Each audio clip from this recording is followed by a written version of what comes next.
This is July 28th, Thursday morning, about 11:30, and we're up here at the ranger station on Crown Valley Road. And we're going to go inside and interview some of the public information officers about the sand fire and what it meant to Acton and agua dulce. This is a map of the sand fire handed out this morning by the U.S. Forest Service Office Ranger Station in Acton. The fire is substantially contained, although smoke is still coming up from different spots. But if you look closely, you can see the affected areas on this map. Yes. So, Jennifer, how is the containment of the sand fire at this moment?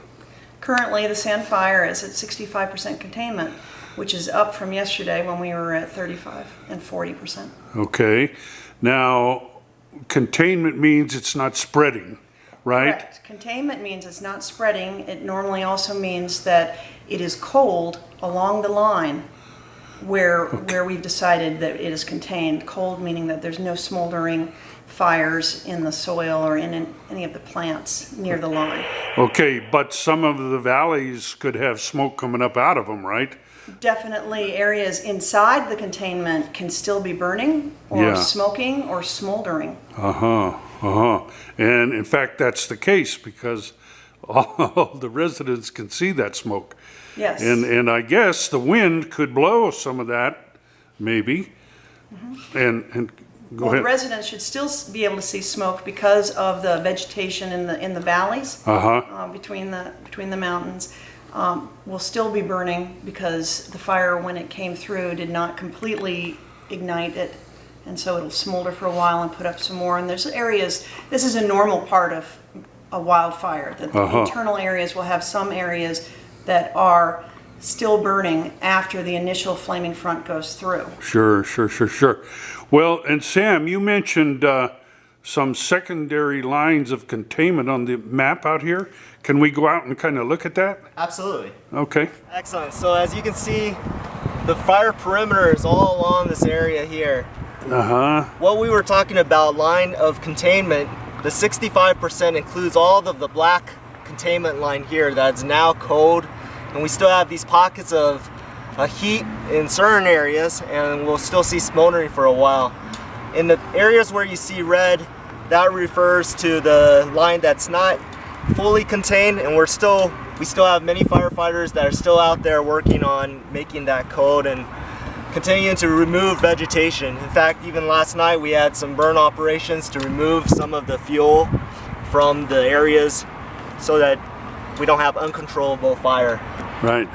We also, if you look around here, we have containment lines, secondary containment lines that are made, constructed from dozers and dozer brakes that allow us to have additional measures of safety. Sure. So that even if something were to happen, we would have a secondary containment lines there. Okay. So is the fire now still burning in the national forest and no place else? Is that what you're telling me? Is it in the national forest or is it outside the forest? The fire is still within the Angeles National Forest. Okay, all right.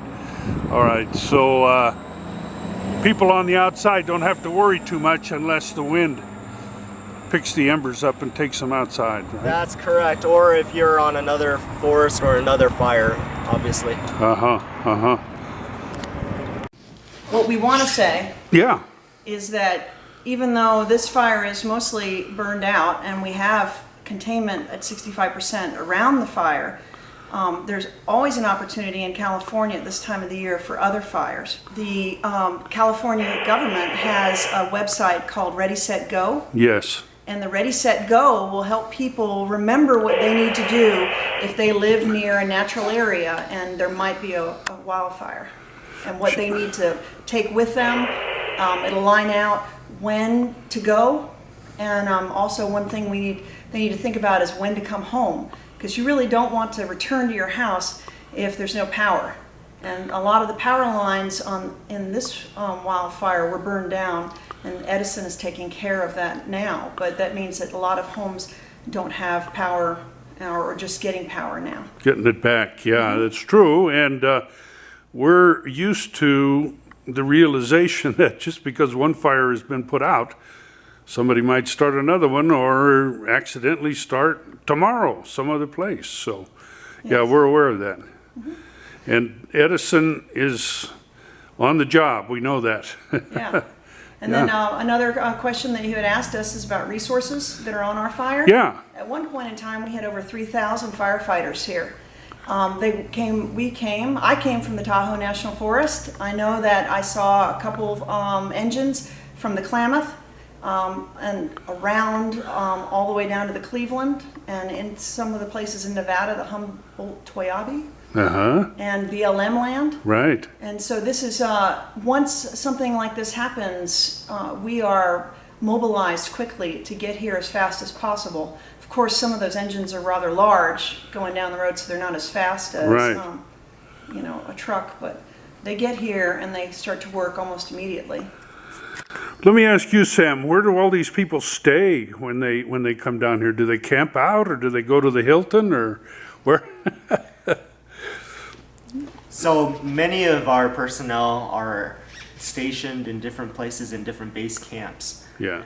So our base camps are at the Golden Valley High School. Yeah. And, dang it, I forgot already. Central Park. Central Park. Well, the incident command post is at Golden Valley High School, and that's the main hub for all the information where the incident commanders, which are unified, are staged. And then we have a base camp at Central Park, and that's where a lot of firefighters are. There's more space for them to put their tents up. There's more space for those large vehicles to move around. Okay. And then also, and therefore, the fun part, we have a caterer for them. It's a contract caterer, comes in and feeds them, and that way we know that they're getting fed well, and they have a place to sleep. Okay, and just another thing to add to that, for the firefighters that are working nights, they still need to sleep, so we do have some sleeper trailers that are available at the camps so that they can actually get some quiet and also some darkness so that it can help them sleep better. Sure, I see that. And what kind of shifts do they work on? Do they work 8 hours and stop and then they're off for 16, or do they work more? So there is a 2-to-1 rest ratio, work-rest ratio that we try to obtain and really adhere to. Those days are very long though, up to 16, 17 hours a day. Oh, I see. Two shifts, a day shift and a night shift. Oh, I see. The day shift is from 0700 to 1900, and then the night shift is 1900 into 0700. That's why we have people on the fire lines all day long, all night long. Well, as you know, Acton and dulce people just basically got a good scare this time. They really didn't suffer damage like they have in the past, because on Sunday, the southwest prevailing wind was blowing ash and smoke straight at all of us, scaring us, thinking we were going to be evacuated quickly.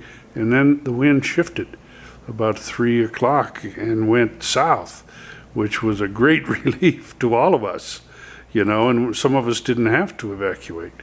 So we're happy about that. And of course, we're happy that you all came down to help put out the fire. You know? Well, remember, for our this time of the year, we have diurnal winds, which means that in the morning the winds will come from the southwest, and in the evening they turn and go the other way. So luckily, when the fire came over the ridge, the winds were shifting, so it was able to slow it down and move the ash away from here. Sure. So Jennifer, you were talking about deploying the aircraft on the Sand Fire. Yeah, so initially when the fire starts, we do have aircraft nearby because we pre-position aircraft around the area as the drought severity goes up.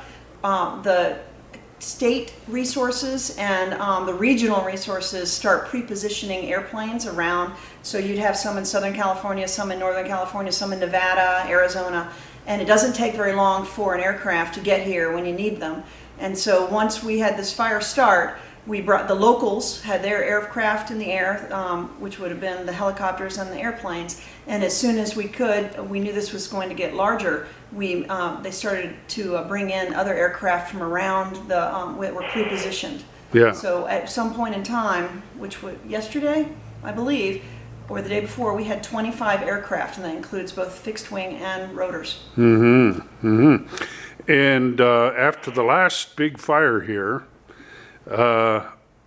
we put countywide put a huge emphasis on being able to fly at night, because people thought if we could have flown at night, we could have stopped the fire completely, instead of Sunday morning having the wind blow it up again, and then it continued on for a long time. So did you fly at night this time? Yes. Yeah. There was definitely flying at night. That's Yeah. not normal. That's not something in the federal government we do as often. Right. Local governments have the ability to have their aircraft fly at night. It's extremely dangerous to fly an aircraft at night. You have a lot of hazards out there. All of the radar towers, power lines, anything like that could cause an accident, in which we don't want to lose anybody or any aircraft. And so we minimize the amount of aircraft that were in the air, and only the ones that were allowed to be flying at night were up there.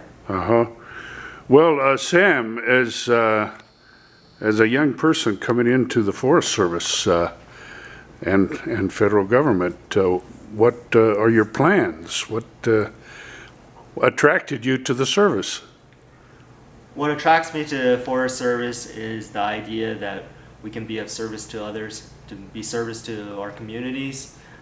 It's not the money, it's not anything else like that, but it really is the opportunity to learn, to be given responsibility, but also to be able to serve the people. Sure, and you said serve the people. Yeah, and you said you went to school down here or up north? I forget which. I went to school at UC Berkeley up north. Okay. And I'm currently going to school at UCLA. Okay, all right. And your specialty is going to be? I work as a mechanical engineer. I see, okay. And then there was a lot of mechanics on this fire, weren't there? Indeed. Yeah, a lot of stuff like that. Well, thank you both very much for the insight into the Forest Service part in combating the sand fire. Of course, the county and a lot of the cities were involved too. And we certainly here appreciate everything. So thanks very much for the chat. Thanks. Well, so containment is coming up, we hope, before too long, but you had some comments about containment. Well, we're at 65% containment and we're working towards 100% containment. Even after 100% containment, we just want to make sure that people know that even after it's 100% contained, there will still be some smoke and some fire as different pockets of green still burn. And so even after 100% containment, there will probably be some smoke in the air. But will your crews continue to work in the forest to put those all out? Yes, the goal is 100% containment, and we will continue to mop up and let things burn out as is safe for our crews. Good.